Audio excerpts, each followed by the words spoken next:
वसुदेवम सुतम देवम कंस चाणूरमर्दनम देवकी परमानंदम कृष्णम वंदे जगत गुरु। जय श्री कृष्ण, जय श्री राम। मित्रों, सादर प्रणाम। सबका जीवन मंगल में, सुख में, शांति में हो।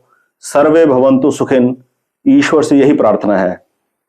आज की इस वीडियो में बात करेंगे, ये वीडियो उनके लिए है, वो किसी भी एज ग्रुप के हो, लड़का हो, लड़की हो, युवावस्था में हो, वृद्ध हो, बुजुर्ग हो, कोई भी जीवन में यदि कंफ्यूजन है, कुछ भी समझ में नहीं आ रहा क्या करें, लाइफ में करना क्या है, किस दिशा में जाना है, किस दिशा की तरफ बढ़ना है, कुछ भी समझ में नहीं आ रहा, तो समझ लीजिए आप इस संसार के सबसे भाग्यशाली व्यक्ति हैं।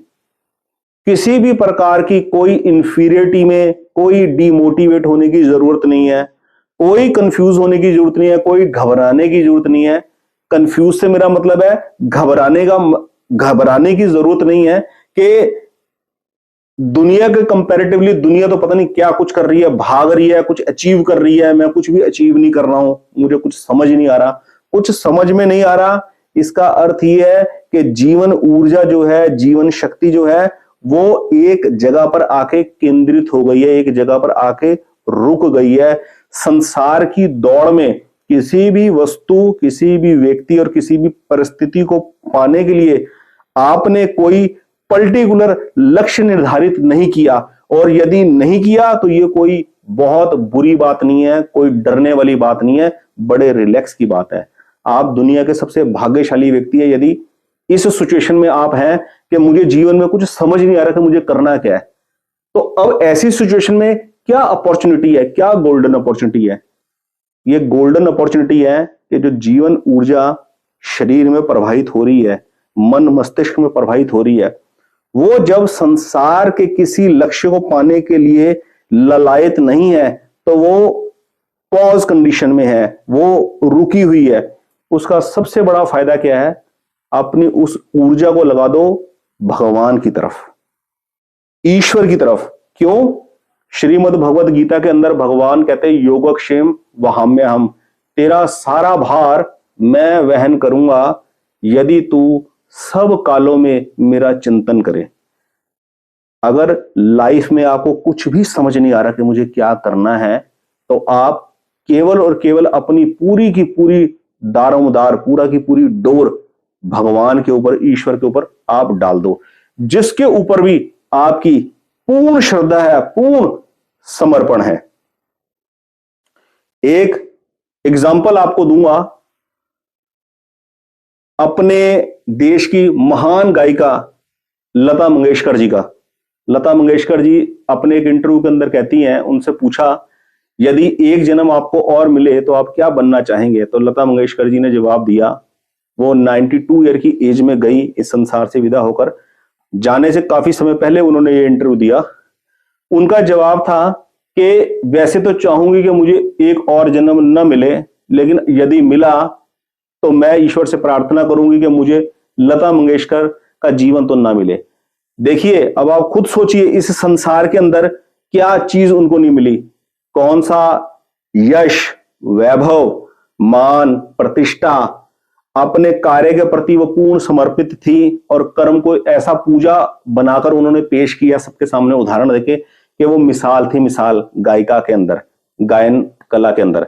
लेकिन उसके बावजूद भी वो कहती है कि लता मंगेशकर की जो तकलीफें हैं कि केवल वो ही जानती हैं। तो इसे कहते हैं जिंदगी का तजुर्बा।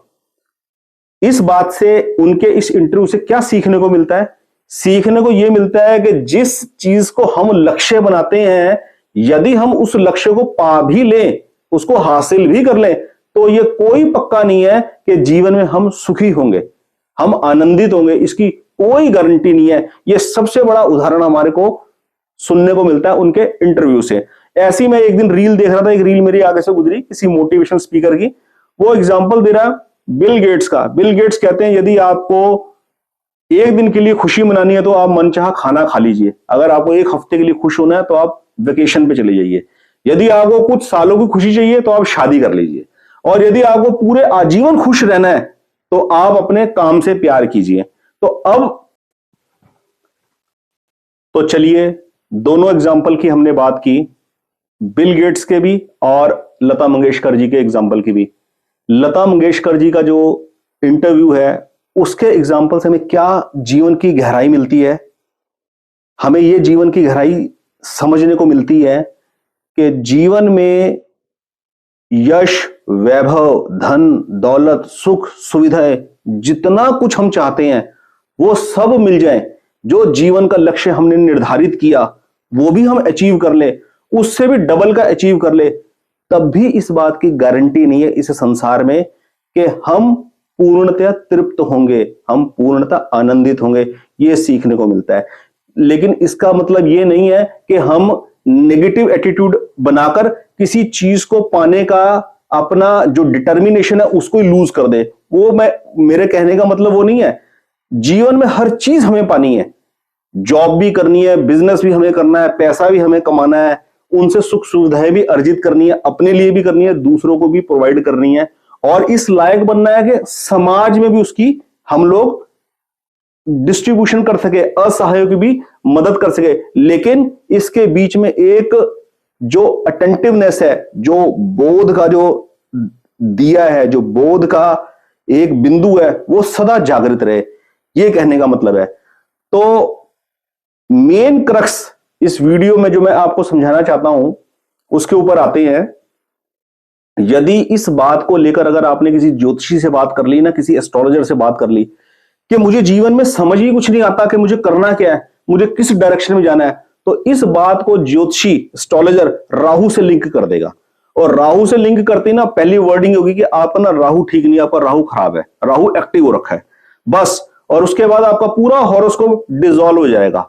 मतलब कि किसी और मुद्दे के ऊपर, किसी और टॉपिक के ऊपर बात ही नहीं होगी, और आपका पूरा का पूरा माइंड जो है वो राहु के ऊपर लग जाएगा, और आप अपनी जिंदगी में ना कम से कम 20 साल पीछे चले जाओगे। इसलिए मैं अपने इस एस्ट्रोलॉजी के चैनल के ऊपर ग्रहों से जुड़ा ज्यादा विवेचन, ज्यादा एक्सप्लेनेशन नहीं करता।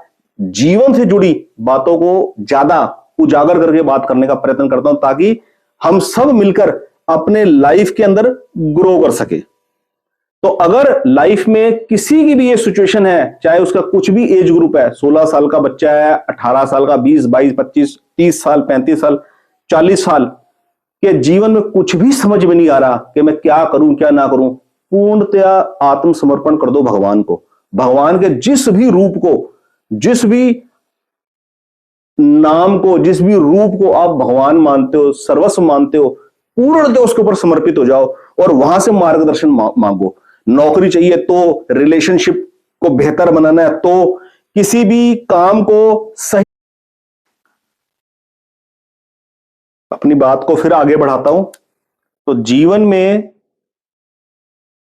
कुछ समझ में नहीं आ रहा, क्या काम करूं, क्या डिसीजन लूं, किस तरफ बढ़ूं, नहीं समझ में आ रहा, कोई घबराने की जरूरत नहीं है, कोई भी डर की बात, कोई इंफीरियरिटी वाली बात नहीं है, बल्कि खुशी मनाने वाली बात है कि जीवन में ये क्रांति घटित हो गई है। ये लाइफ का एक पॉज पीरियड आ गया है, जब मैं ईश्वर की तरफ, प्राण ऊर्जा जिसकी वजह से मेरी ये एग्जिस्टेंस संसार में दिखाई दे रही है, उसकी तरफ बढ़ने का, उसके ऊपर डिपेंडेंट होने का मेरे को मौका मिल रहा है, मेरे को अवसर मिल रहा है। पूरी जिंदगी बीत जाती है सब कुछ अचीव करने के बाद, जो चीज समझ में आती है ना, वो समझ लीजिए अभी लाइफ के मिड में समझ में आ गई, वो बात लाइफ के मिड में समझ आ गई। इस संसार से किसी भी चीज को पाने का लक्ष्य निर्धारित करना, एक अपने दम पर और एक भगवान से मिली हुई प्रेरणा के अनुसार चूज करना, दोनों में बहुत फर्क है, दोनों में बहुत फर्क है। ये मैच्योरिटी, ये विवेक शक्ति यदि टाइम रहते जागृत हो जाए तो समझ लीजिए जीवन सफल हो गया। जीवन का होना, जन्म होने का, बर्थ होने की सार्थकता सिद्ध हो गई, समझ लीजिए बस। और मैं ज्यादा नहीं बोलूंगा, नहीं तो फिर बात को, उसकी बात की गहराई लूज हो जाएगी। बस इतनी वीडियो को मैं खत्म करूंगा यहां पर। अगली वीडियो लेकर फिर बहुत जल्द आपसे मिलेंगे। बहुत बहुत धन्यवाद। जय श्री कृष्ण।